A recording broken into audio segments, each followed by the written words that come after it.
Good morning, everyone. Apologies for the false start. We were well organized an hour ago, and then for some reason or other, there was a glitch at this end. Welcome, and it's good to have such a broad audience for this webinar today. And I'm told I can't be heard. Oh, you can. I can hear you. Okay. All right, good. Thanks.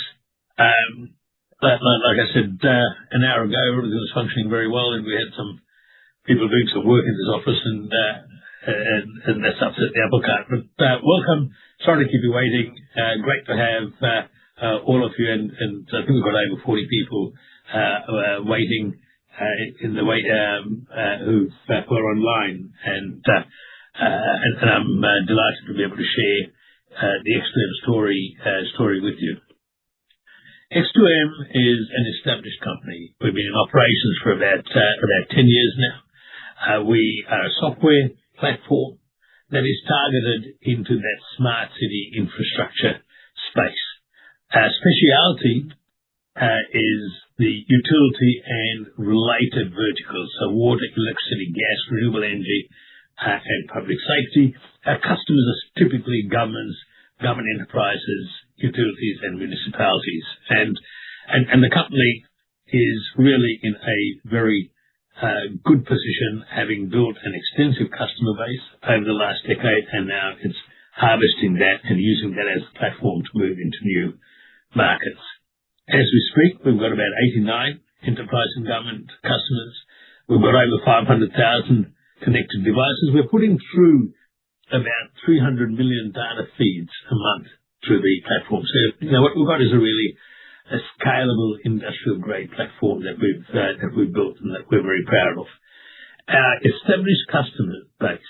These are customers, larger governments that have chosen to digitize, represent an addressable market of over $600 million if they digitize all of their water utilities in particular, and a recurring revenue base of about 40 million per annum. So, it's a really strong base that we are now taking this company forwards from. X2M's core platform is capable of collecting data from a broad range of devices. Indeed, the acronym we used to use before BYD was such a big brand was BYD, Bring Your Own Device. So typically we connect water, electricity, gas meters onto the platform, pressure sensors, public safety devices, solar panels, inverters, batteries onto the one platform. Our speciality is that we can connect a broad range of devices and have them communicate with each other and control each other without human intervention. What today is probably known as agentic AI. We feed that data into a range of applications designed to drive greater productivity, cost savings, and typically applications like AI engines, billing engines, machine learning engines. And if I was to give you a very simple example, in Japan, 24 million households, about half of the households in Japan are on bottled gas. So if you run out of gas today, the truck's there this afternoon, and if your neighbour runs out tomorrow, the truck's back there, and you get the story. Our technology, our platform, has got historical usage data and can predict who is going to run out when. And then we have, for want of a better phrase, the Uber map to plot and set out the most logical way of replacing bottled gas. The result of that, kilometres travelled dropped 29%, dispatch days go from 6 to 5, fleet sizes are down 10%, and overall OPEX down about 19 to 20%. So really compelling use cases. So collecting data from a range of devices, bringing it together, bringing it together quickly, cheaply, and sending it out efficiently for real-world applications in commerce is what we do. Typically, there's a three-stage process. So our connected devices, as I said before, typically water, electricity, gas meters, inverters, they connect onto our platform, and then our platform aggregates that data and dispatches that to the customer's applications. And we can keep our smarts in the cloud or at the edge of the cloud. which means we've got a highly scalable platform that has a very low cost structure to operate. And we can go back and not only collect data, but we can go back and control that end device without human intervention, as I said before. There are three features of our platform that make it unique. One is, as I said, the ability to collect data from any device and have them communicate with each other and control each other. So typically, a gas meter vibrating talks to the other gas meters around it. There might be all different makes and brands and sizes, and detects an earthquake and then shuts down, as we did in Taiwan about 10 months ago in under 3 seconds. Keeping our smarts in the cloud or at the edge of the cloud, so highly scalable. And we can communicate over any telecommunications backhaul, 4G, 5G, Ethernet, and our smarts are held in a micro engine. And a micro engine can say, actually, I'm communicating through 4G or 5G here, and this is how I communicate. So what you've got is a future-proof technology, cheap to operate, quick and efficient to operate, and one that can move into new markets very quickly without the need for lots of capital. Those that are investors in the tech space will be very familiar with the role of real-time data. Cities all around the world are getting smarter and are going smart. The reality is that their ecosystems, their technology platforms are fragmented. And cities all around the world are looking to have unified platforms. And what that means is that there is a shift in value. And there's a recognition that those companies that can provide really smart and efficient software can deliver a lot of value to their investors. And that's what we play, and where we play. So typically, our technology goes into the utility sector, into the renewable sector, into the public safety sector, to name just a few, and the slide covers the rest, some of the other examples of where we operate. What's driving adoption of this technology globally? There are four probably areas that are big consumers of data. AI systems, you wouldn't come across a company today that is not using some form of artificial intelligence. Artificial intelligence is only as good as the data that it can collect. The movement towards smart cities, and we deal in countries, from India to highly advanced technology advanced countries like South Korea and Japan, and the underlying story is the same. They're all looking at getting smarter, and they're moving towards smart cities. Renewable energy is a very significant part of energy generation today, and all components of renewable energy, from generation to transmission to battery storage to trading, and there's been a lot of hype around data centers. Data centers need sensors to become more efficient, and it needs very good supply of energy, and these four areas are driving demand for data for platforms like ours. If you were to dig into the smart city space, look, the forecasts here range from very large to very, very large. So these are in US dollars. In Australian dollars, is close to $1 trillion dollar market in aggregate. What's important for us are three things. One is the expected growth in this sector. It is between 25 and 30 is about 29%. Importantly, where we are playing, the utility sector is about 27%. It's about a quarter of that smart city ecosystem. And APAC, the geography that we're playing, is also a significant part. So, some years ago, we chose to target the utility sector in the Asia Pacific region. And my expectation that history will show that was a good and smart decision. We have three product categories, and all three are highly scalable. Our flagship product is Vision. Vision is digitizing utilities, is automating billing, is detecting leaks, and it does that to a really compelling business case. Korea is a really good example.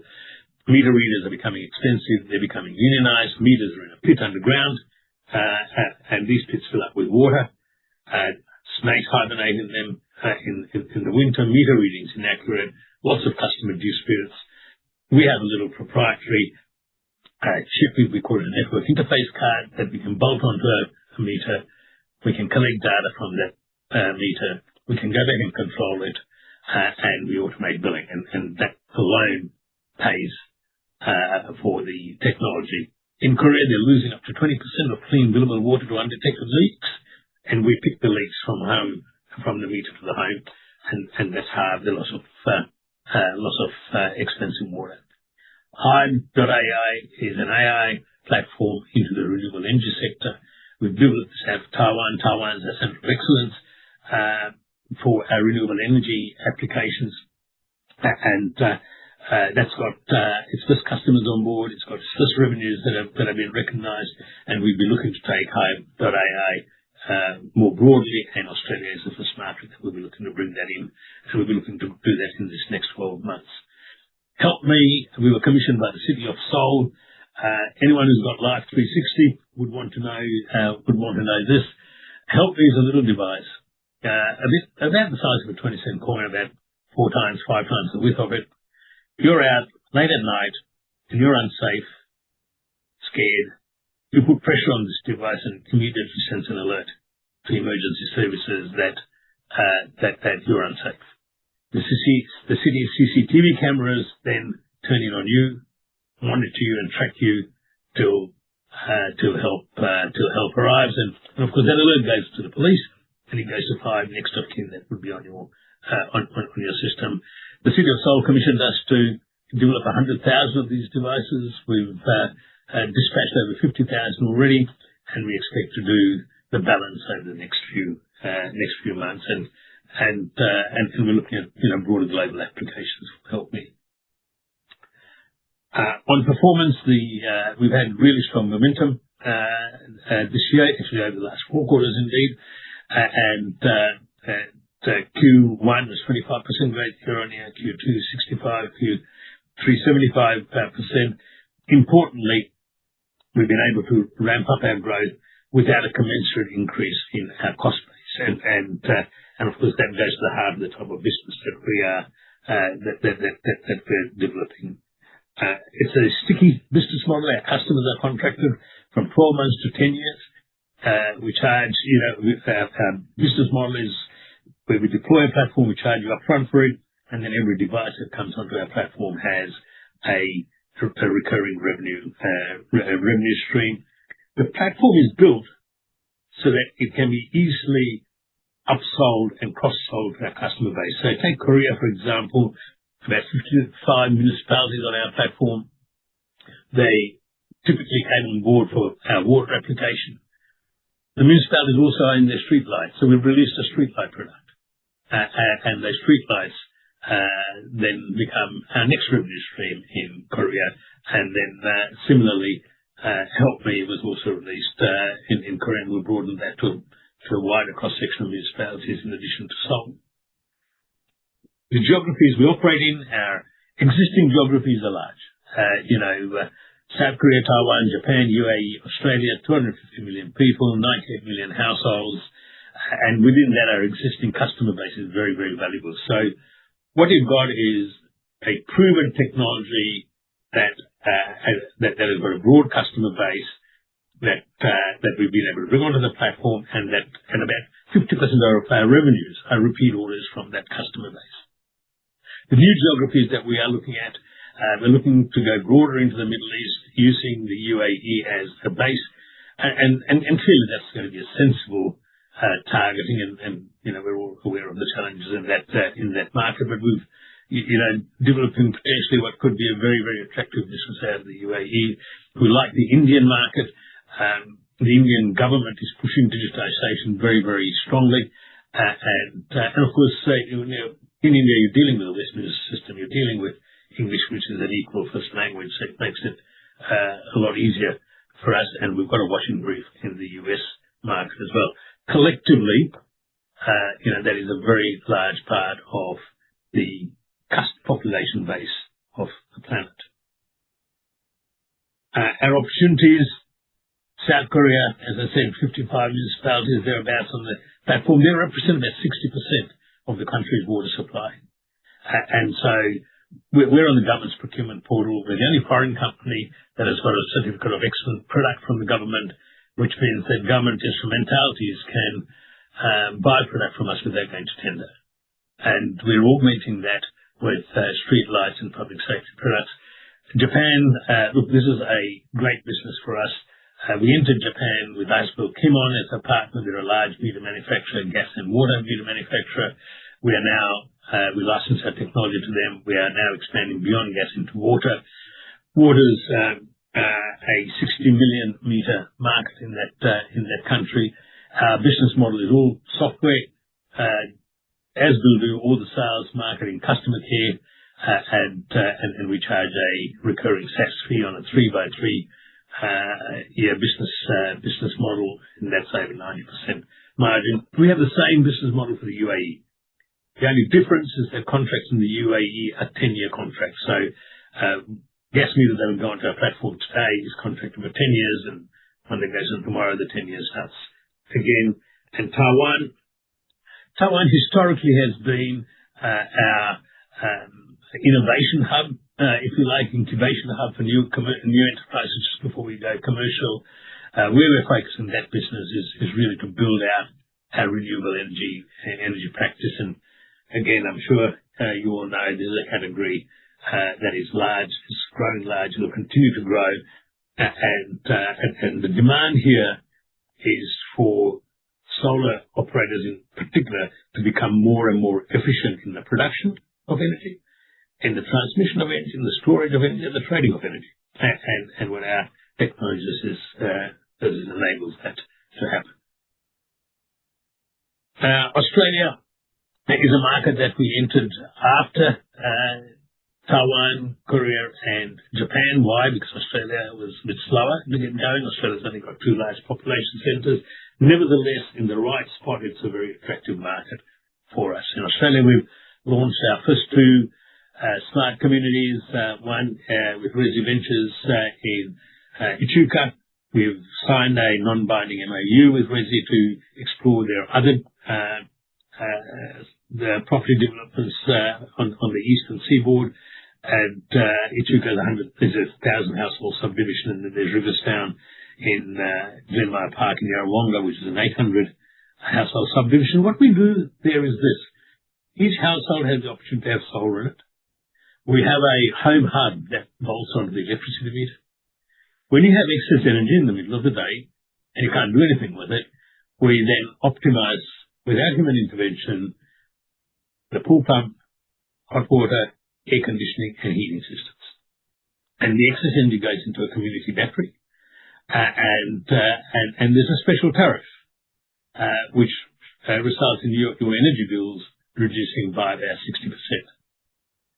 National Australia Bank come alongside and then offer a special mortgage product to those people on the X2M platform, where you get a discount for the life of the mortgage as long as you're on the X2M platform. And this is a theme you'll see from us, where we've taken a platform and taken technology and productized it.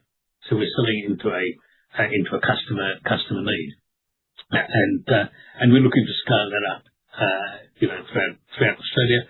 We're particularly looking to scale that across single title subdivisions. And we announced just a few days ago a partnership with Mawson Advisory, a company that we've been associated with for quite some years. Between Mawson Advisory and ourselves, we provide operators of single title platforms, usually retirement villages, full end-to-end facilities management, data aggregation, billing, payments, service, and of course we provide the software. Mawson's do the facilities management. We think that's pretty unique in Australia.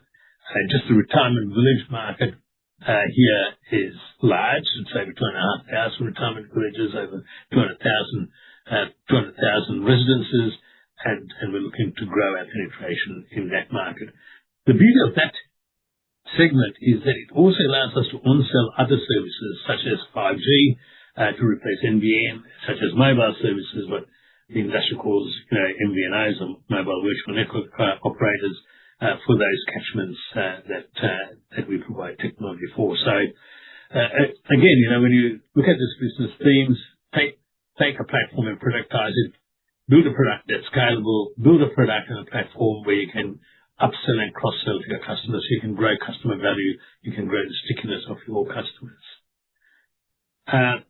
Looking forwards, in terms of what to expect from us, expect us to finish delivering Soul over the next few months, the Help Me product there. We're really excited about that, and we're looking at broader opportunities for that. The entry into the Japan water market is underway. We're using some of the proceeds from this last capital raise to ramp up that market.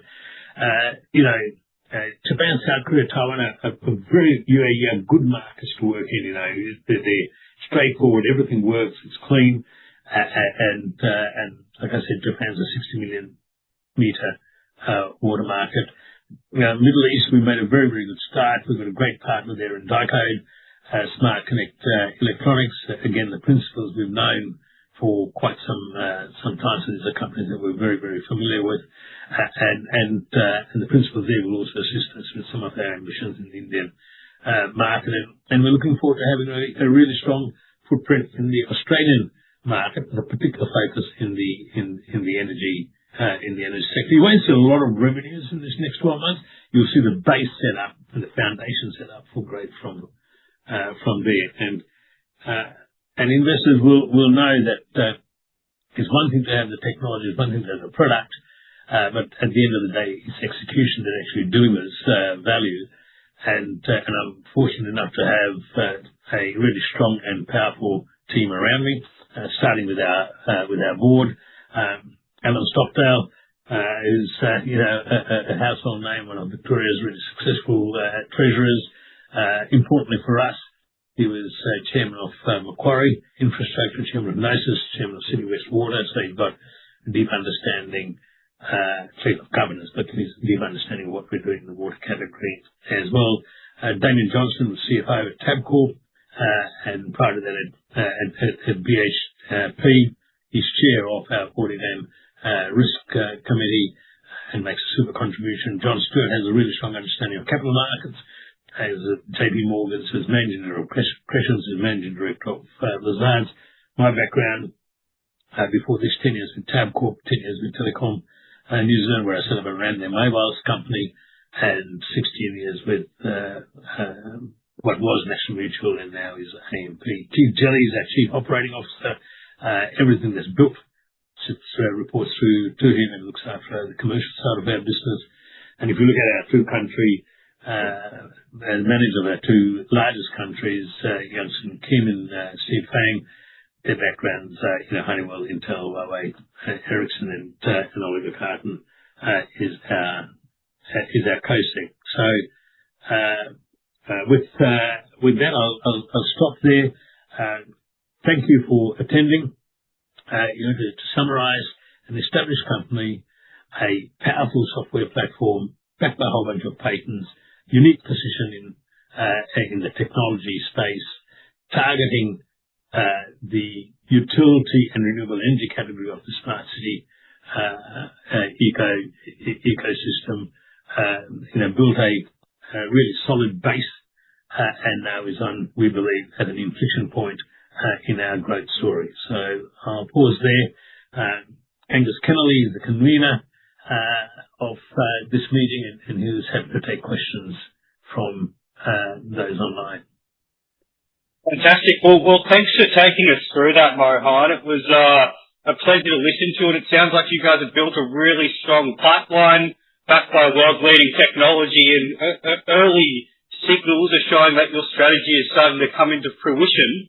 So I know annual recurring revenue is going to be a key metric for you guys moving forward. Last quarterly, you reported it at about 1.2 million. Can you just talk us through that strategy in a little bit more detail, and how you expect that to grow over the next six to 12 months? Sure. Angus, let me just start with the strategy. So when we got involved with this business, we had a 3 horizons model. Horizon 1 was to build a platform and validate it. That was done a long time ago, so investors are not paying for something unknown. Horizon 2, which was probably the last 7 or 8 years, was a land grab, lock in as many enterprise and government customers and get as many devices on the platform in a steep contract. So we're past that, and we're now in Horizon 3, which is the transformational phase where we achieve scale, where we achieve profitability, and take the business to being self-funding. So that's the horizon that we're in, and we've just entered that phase. SaaS revenues are a very important part of our overall metric. We're never shy or apologetic for the hardware component, and that comes with margins, with really healthy margins. What the SaaS component does is it gives us a base of ongoing recurring revenues and an annuity-style income stream. By definition, at a quantum level, the SaaS number will be smaller than the hardware number just because of the sheer maths. Hardware dollars are much larger. As time progresses and as you get more and more devices onto the platform, then you start to see the SaaS base start to grow faster than the total revenue base. But most importantly, the SaaS revenue share of your gross margin becomes a larger component. So if you look out the next 2, 3, 4 years, then you should look at the metric you should be looking at is the number of connected devices coming onto the platform and how that feeds into a recurring revenue base, and you should be expecting to see that base accelerate and become a larger share of our gross profit. Fantastic. And we understand that you've got a very low customer acquisition cost. Can you walk us through that in a little bit more detail? Yes, look, our customer acquisition costs vary from market to market. Our biggest market, Korea, our sales force is reasonably small. We've got 55 enterprise and government customers. We've got 4 people selling. We have a number of channel partners, and they're paid a commission, so it's all variable costs. So we like variable costs rather than fixed costs. 50% of our revenues out of Korea, a bit over 50%, is repeat orders from government municipalities and straight to the government's procurement portal. And we're the only foreign company on the government's procurement portal, and that has relatively little human intervention. Then when you look at countries like Japan and the UAE, those 2 markets, we've licensed our technology. Korea, we call it a managed service, so that's a bit more expensive to operate. Where we license our technology, the partner at the other end does all the sales and marketing and customer care. And we get just straight out the SaaS revenue base. In the UAE, I don't have any staff on the ground. In Japan, we've got just one guy on the ground. So you end up with a really profitable business in those markets. Thank you. And it looks like over the next 6 to 12 months, you guys will be targeting the data center space. I know energy management and the stress on the grid that data centers creates is a very good opportunity for your platform to come into that market. Can you talk us through that a little bit more? Sure. Angus, it's a bit early for us to flag a movement into the data center space. So I wouldn't want to do that on this call. When it comes to data centers, there are 2 opportunities for companies like ours. As you rightly said, data centers utilize an enormous amount of energy. And you know the story into the potential impact on the grid and the cost to operate a data center. And the space that we're working on improving the performance and productivity of renewable energy companies, has a direct application to data centers. And then data centers themselves have lots of sensors, pressure sensors. Well, we do pressure sensors in Taiwan. Cooling systems. We're doing cooling systems in the UAE. And of course, all the racks and what have you have sensors to measure temperature and send off alerts. And so there is a space that we've got an interest in. There is a space that we can take our technology to and I think do a very good job. It's too early right at this point for me to put a time frame on it. Fantastic. And so just finally, you guys have obviously built up a massive platform in terms of just general revenue opportunities and recurring revenue opportunities. Can you talk us through exactly what you guys will be doing over the next 6 to 12 months to, to execute on that pipeline and start to monetize that? Sure. Look, the number one priority is to harvest a very valuable customer base. And in sales, they say your best prospect is your existing customer. Take Korea, for example. The available market opportunity is about $600 million of revenues. It's less than 10% penetrated at the one end. At the other end, the customers made the decision to digitize, and they're changing their meters over every 8 years. And so, priority one, harvest your existing customer base. Priority two, sell more things to them. Sell street lights to the Korean municipalities that have got water on your platform. Sell public safety to those. Priority three is to get scale in UAE, Taiwan, Japan, and Australia.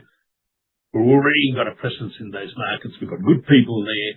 We know what market segments we're in. We've created a level of awareness. Now monetize that. And our next lever is that we've got three very, very good products out there, whether it be Help Me in public safety, hybrid AI and renewable energy, or vision, and get greater depth and penetration into those customers. So you'll see most of our effort will go into working and growing in our existing markets and getting deeper penetration of our existing products into our existing customer base. We are interested in India. We are interested in the UAE. India is probably a bit more progress than the UAE.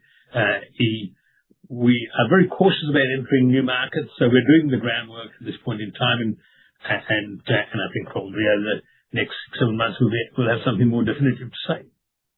Fantastic. And apologies, we just had one more question come through, which is kind of quite pertinent to that response. You have 4 staff, which is admirable.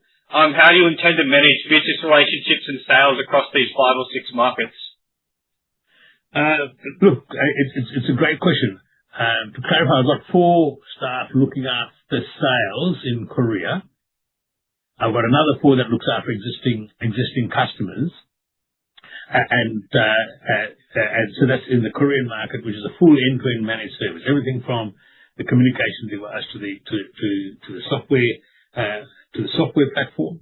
And we've got really strong channel partners. We've got about 25, 26 channel partners on the ground that manage those relationships for us. In the UAE and Japan, it's really one customer. So that customer has other enterprises that they look after. So Japan, as we come on, would have 40 or 50 key customers that have got our platform, but our dealings, and it's their job to look after the end client. Our client is, as we come on, our client is Dicode in the UAE, and then Dicode will have a whole bunch of other customers that they would service. So it's a really efficient business model.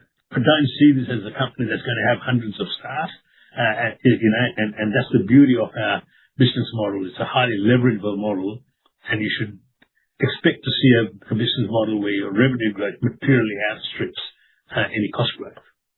Yes, and I think we're seeing that quite clearly in the last quarter, where the revenue materially outgrew the increase in OPEX.